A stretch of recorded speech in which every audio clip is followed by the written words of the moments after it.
If you're any kind of foodie, the farmers market is where you'll be on a Sunday morning in Hawke's Bay. Whether it's getting the week's veggies or catching up with friends over a coffee in the sunshine, there's always a good crowd here. Well, I'm heading home down to Yardie Road, see the apple trees, all in a row spread across this beautiful land. Selling at the market means a 7-day working week for the owners of Te Kolka Organic Meats. Andy Tate Jamieson is here as often as he can because it's how he and wife Sophie Sears find out what their customers think.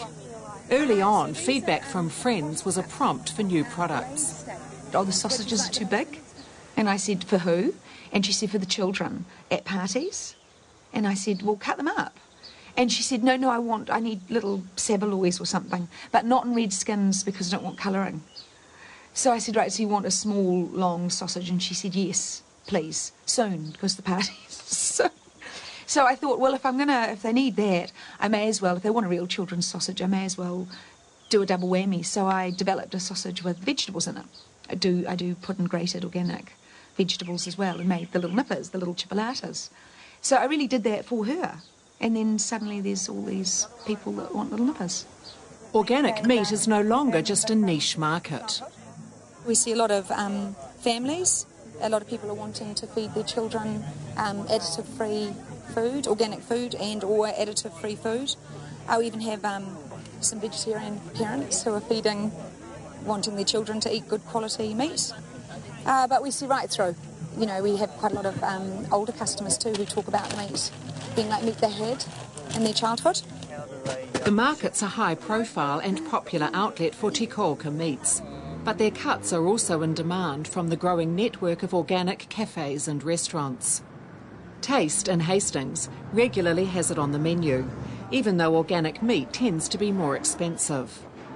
But customers don't seem to mind paying a bit more for a good-tasting, natural product.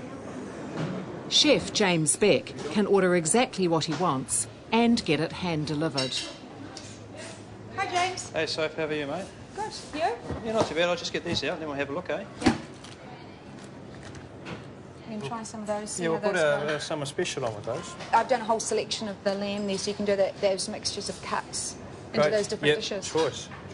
Eating organic meat can be a surprise. It's got a strong smell and flavour. The taste you get from organic meat is usually superior just because of what they've been eating. So they've been eating natural things like grass and maybe some grains. It's often tougher than normal meat because it's been roaming the fields. But again, that's just part of developing the flavour. So it can be an acquired taste, but to me, a piece of organic beef is the real taste of beef. Yeah. Growing food that tastes good is at the heart of Te Kolka's business. Back on the farm, Andy and Sophie practice what they preach, applying that philosophy to everything they eat. Cabbage trees don't put food on the table, but Sophie's extensive vegetable garden does. Despite growing up in Wellington, as a child she learned a lot of the principles of gardening. Both my parents were mad composters and vegetable growers. They were organic. I don't know if they called it that then. Especially, I don't know if organics was something you talked about then, but they certainly, we used to go to Macra and collect seaweed, and so my father could build compost heaps. So sort of growing vegetables was, a part of our city life. Great to pick from the garden as much as we can, economically. It's good. Ecologically, it's good. Tastes fantastic. You really notice the difference. It's easier to keep the garden going in summer, but Sophie says weather is just one of the secrets to success. Another is doing a little bit of work every day. She could buy the week's vegetables at the farmer's market, but that's the easy option. Someone was saying to me the other day that, everybody knows how you save the world these days. It's, it's not a secret anymore, and that people just do what they can. And I'm home, I work at home, so I can grow vegetables. So I do. Lots of people can't, so they buy them from the supermarket. Sharing with family and friends is one of the pleasures of producing your own food. Despite the pressures of raising a family and running a farm and a business, Sophie regularly produces great tasting meals. The way food's grown definitely affects the quality of it and the taste of it. And our cattle and sheep grow a little bit slower than others because to finish cattle quickly you feed them on very short grass. That's where the most quickest weight gain is. And of course a lot of ours are eating very long older grass, which I think probably develops flavour. It's possible to have a completely homegrown meal at Sophie and Andy's house. Organic is the norm here. They can't be totally self-sufficient, but these days they can buy organic versions of just about everything they can't produce themselves. Okay, good to go? It's not just healthy, it also meets growing demand for natural produce in the community. Every week, without fail, someone will say to me, "Oh, thank you, thanks for producing this."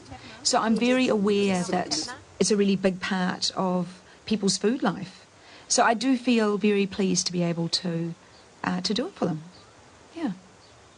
A lot of people thank us for doing the job, which is, I always find quite unusual. But at the market or people, we get fan mail on the emails, you know.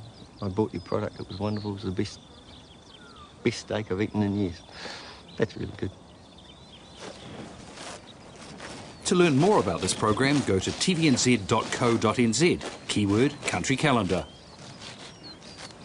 Country Calendar is brought to you by Hyundai New Zealand. Heading for the heart of the country.